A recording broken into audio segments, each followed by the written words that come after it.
Halo teman-teman sekalian, perkenalkan nama saya Aurelia Bellatrix, NIM F1S122086 dari Ruang 5, Prodi Sistem Informasi Universitas Jambi.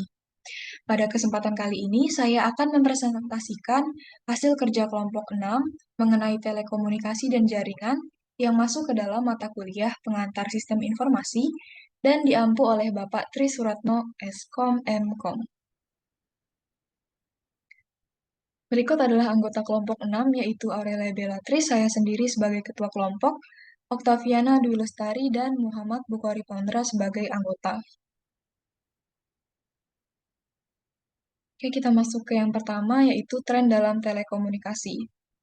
Telekomunikasi adalah pertukaran informasi dalam segala bentuk, yaitu data, suara, teks, gambar, audio, video, melalui jaringan berbasis komputer.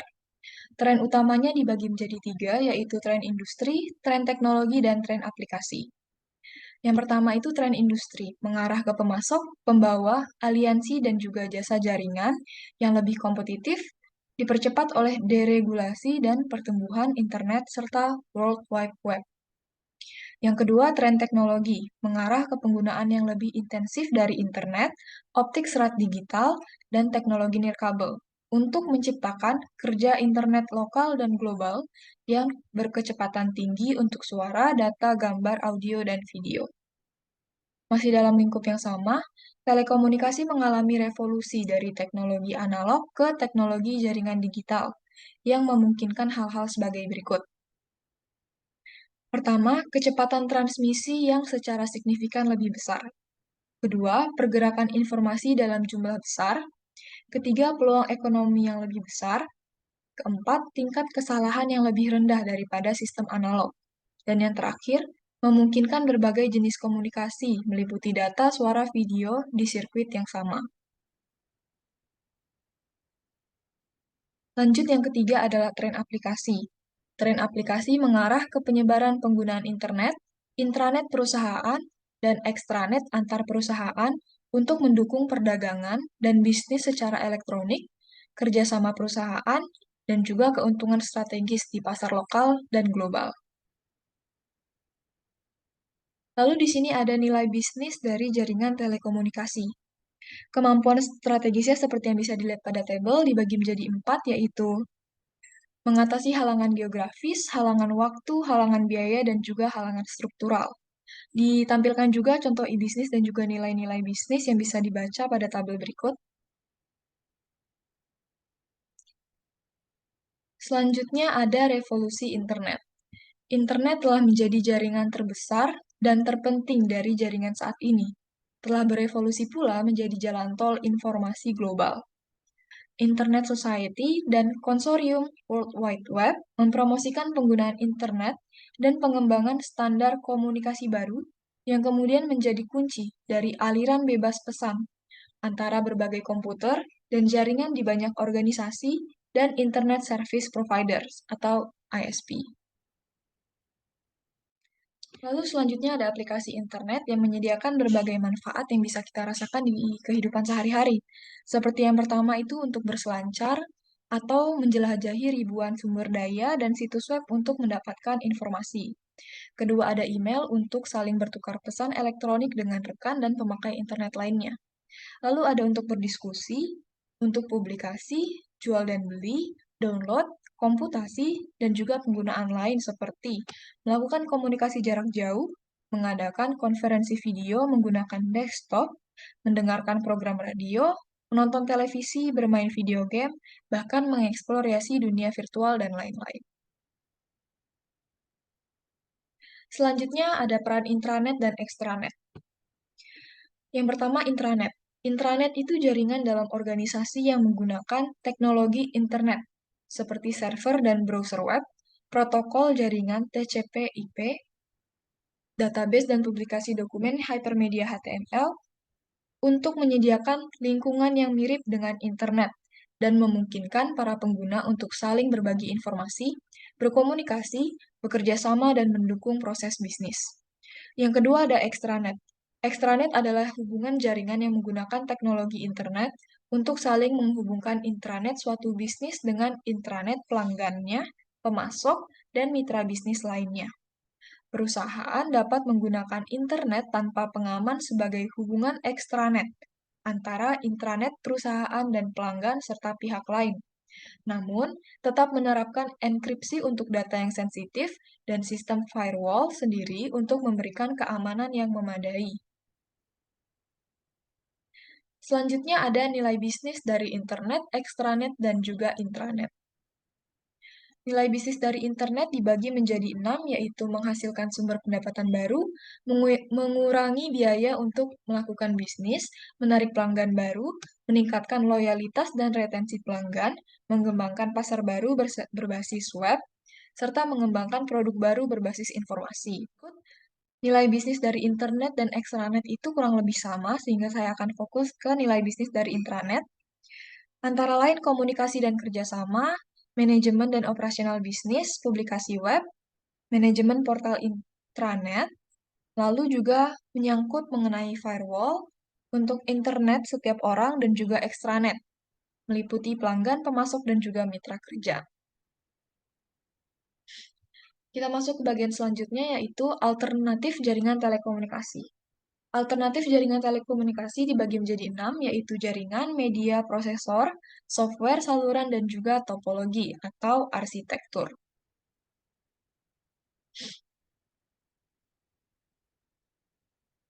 Lalu ada 5 komponen dasar dalam jaringan komunikasi, yaitu terminal, prosesor telekomunikasi, saluran komunikasi, komputer, software pengendalian telekomunikasi. Lalu ada jenis jaringan telekomunikasi yang dibagi menjadi 6, yaitu yang pertama jaringan area luas, kedua jaringan area lokal, ketiga jaringan privat virtual, keempat jaringan klien atau server, kelima komputasi jaringan, dan yang keenam jaringan rekan ke rekan. Selanjutnya ada media telekomunikasi dan teknologi nirkabel. Media telekomunikasi berupa kabel berpasangan, kabel koaksial, dan kabel serap optik.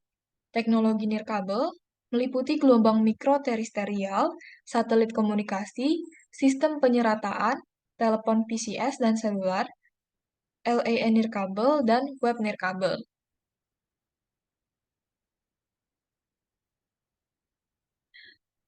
Selanjutnya ada prosesor telekomunikasi yang dibagi menjadi dua, yaitu modem dan juga multiplexer. Modem mengubah sinyal digital dari komputer atau terminal transmisi pada salah satu ujung telekomunikasi menjadi frekuensi analog yang dapat dikirim dengan menggunakan saluran telepon biasa. Multiplexer sendiri adalah prosesor komunikasi yang memungkinkan saluran tunggal untuk melakukan transmisi data secara simultan dari banyak terminal dan dapat dicapai dengan dua cara, yaitu frekuensi division multiplexing dan time division multiplexing.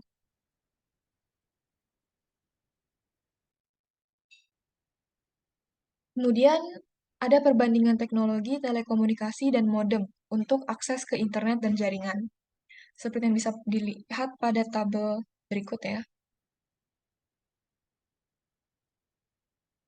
Saya lanjut ke software komunikasi. Software adalah komponen utama dari semua jaringan telekomunikasi.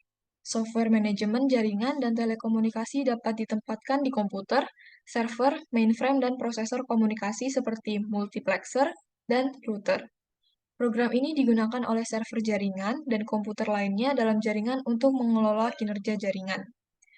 Program manajemen program menjalankan fungsi-fungsi seperti secara otomatis memeriksa komputer klien, untuk aktivitas input atau output, menentukan prioritas permintaan komunikasi data dari klien dan terminal, serta mendeteksi dan mengoreksi kesalahan transmisi dan masalah jaringan lainnya. Selanjutnya ada manajemen jaringan yang dibagi menjadi 4, yaitu pertama manajemen aras. Meliputi pengelolaan sumber daya dan arus jaringan untuk menghindari kemacetan dan mengoptimalkan tingkat pelayanan bagi pengguna. Kedua ada keamanan, merupakan perhatian utama dari manajemen jaringan saat ini, sehingga software telekomunikasi harus menyediakan autentikasi, enkripsi, firewall, dan fungsi auditing, serta menegakkan kebijakan keamanan.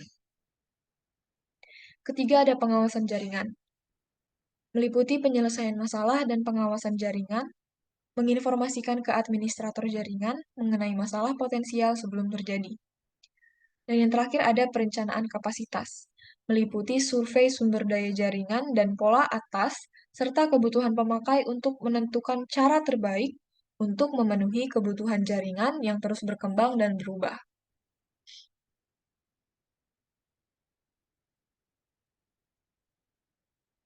Lalu ada topologi jaringan dengan beberapa jenis dasar atau struktur jaringan dalam jaringan telekomunikasi. Tiga topologi dasar yang digunakan dalam WAN dan LAN jaringan bintang mengikat komputer pemakai akhir ke satu komputer pusat. Lalu ada protokol dan arsitektur jaringan. Protokol adalah peraturan dan prosedur standar untuk mengendalikan komunikasi dalam jaringan. Arsitektur jaringan bertujuan untuk mempromosikan lingkungan telekomunikasi yang terbuka, sederhana, fleksibel, dan efisien. Lalu ada model OSI. International Standard Organization atau ISO telah mengembangkan model 7 lapis Open System Interconnection untuk menjadi model standar bagi arsitektur jaringan. Pembagian fungsi komunikasi data ke dalam 7 lapis yang berbeda mendorong perkembangan arsitektur jaringan modular yang membantu pengembangan operasional dan perawatan jaringan telekomunikasi yang rumit. Selanjutnya ada TCP/IP Internet. Internet menggunakan sistem protokol telekomunikasi yang telah banyak digunakan, sehingga saat ini diterima sebagai arsitektur jaringan. Paket protokol internet disebut Transmission Control Protocol atau Internet Protocol yang disingkat TCP/IP. TCP/IP terdiri dari 5 lapisan protokol yang dapat dihubungkan dengan 7 lapisan di arsitektur OSI. Selanjutnya ada alternatif bandwidth. Kecepatan komunikasi dan kapasitas jaringan telekomunikasi dapat diklasifikasikan menurut bandwidth.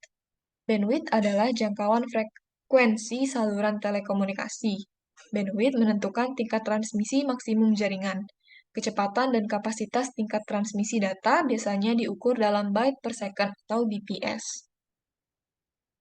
Lalu ada alternatif switching. Jasa telepon reguler mengandalkan netching circuit, di mana suatu switch membuat sirkuit untuk membentuk koneksi antara pengirim dan penerima. Koneksi ini tetap terbuka hingga sesi komunikasi selesai. Dalam switching pesan, suatu pesan dikirim dalam waktu tertentu dari satu alat switching ke alat lainnya.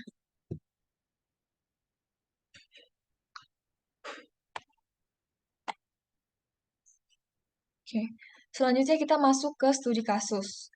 Kami mengambil dari studi kasus nomor 3, yaitu UPS, Will's Diary, Novel, dan GM.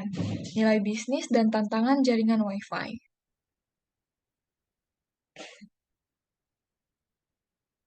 Studi kasusnya bisa Anda baca sebagai berikut. Di slide selanjutnya.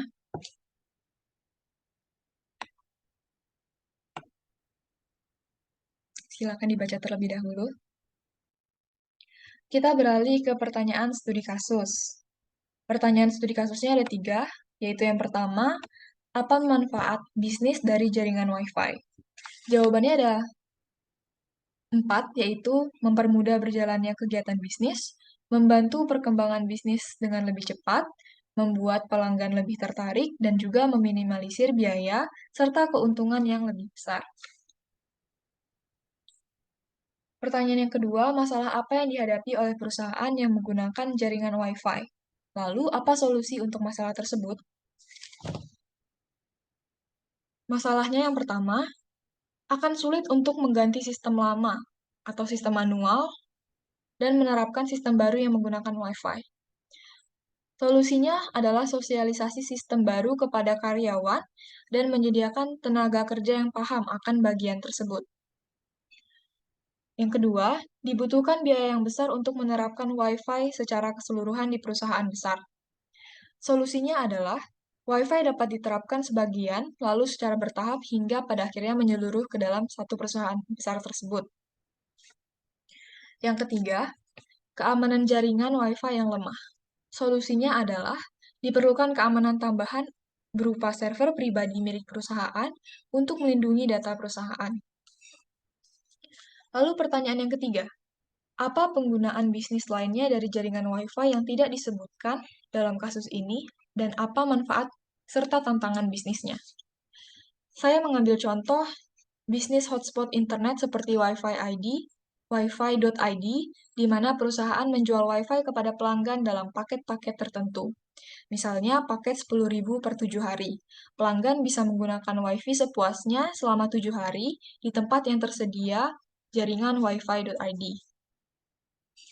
Manfaat dari bisnis ini yaitu memerlukan biaya yang tidak terlalu banyak, mudah dilakukan dan diminati oleh pengguna internet, serta menjanjikan, mengingat kebutuhan masyarakat akan internet semakin besar. Lalu yang terakhir, tantangan-tantangan. Tantangannya meliputi ruang lingkup kecil, namun tersebar di tempat umum yang ramai pengunjung. Yang kedua, bersaing dengan perusahaan yang menjual provider Wi-Fi berlangganan, yang pada zaman sekarang itu lebih diminati ya oleh masyarakat besar. Seperti contohnya IndiHome. Oke. Kita masuk ke sesi diskusi. Untuk sesi diskusi bisa tolong silakan berkomentar di kolom komentar dan akan saya jawab pertanyaan-pertanyaan terkait presentasi saya sebaik mungkin. Oke, saya rasa sekian dari saya untuk presentasi kali ini. Terima kasih dan mohon maaf apabila ada kesalahan pengucapan maupun perilaku yang tidak menyenangkan. Terima kasih.